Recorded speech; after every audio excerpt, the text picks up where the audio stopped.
We have an obligation to every last victim of this illegal aggression because all of this carnage has been done in our name. Since World War II, 90% of the casualties of war are unarmed civilians, a third of them children. Our victims have done nothing to us. From Palestine to Afghanistan to Iraq to Somalia to wherever our next target may be, their murders are not collateral damage. They are the nature of modern warfare. They don't hate us because of our freedoms. They hate us because every day we are funding and committing crimes against humanity. The so-called war on terror is a cover for our military aggression to gain control of the resources of Western Asia. This is sending the poor of this country to kill the poor of those Muslim countries. This is trading blood for oil. This is genocide, and to most of the world, we are the terrorists. In these times, remaining silent on our responsibility to the world and its future is criminal. And in light of our complicity in the supreme crimes against humanity in Iraq and Afghanistan and ongoing violations of the UN Charter and international law, how dare any American criticize the actions of legitimate resistance to illegal occupation? Our so-called enemies in Afghanistan, Iraq, Palestine, our other colonies around the world, and our inner cities here at home are struggling against the oppressive hand of empire, demanding respect for their humanity. They are labeled insurgents or terrorists for resisting rape and pillage by the white establishment, but they are our brothers and sisters in the struggle for justice. The civilians at the other end of our weapons don't have a choice, but American soldiers have choices. And while there may have been some doubt 5 years ago, today we know the truth.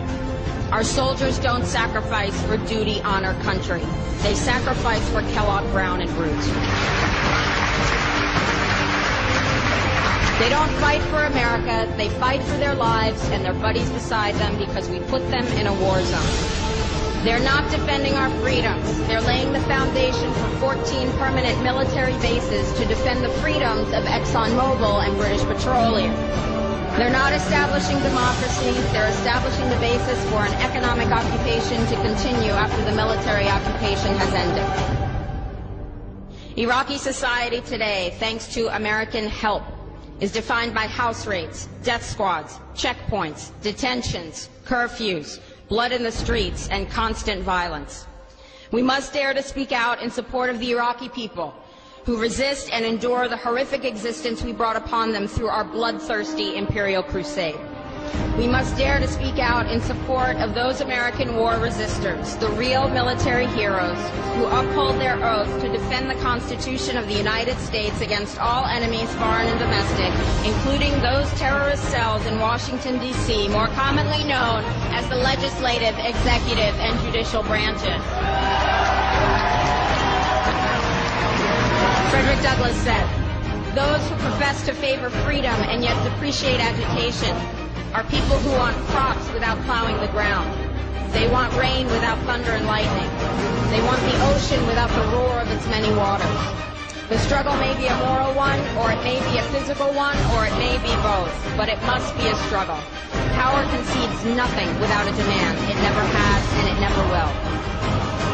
Every one of us must keep demanding, keep fighting, keep thundering, keep plowing, keep speaking, keep struggling until justice is served. No justice, no peace. No justice, no peace.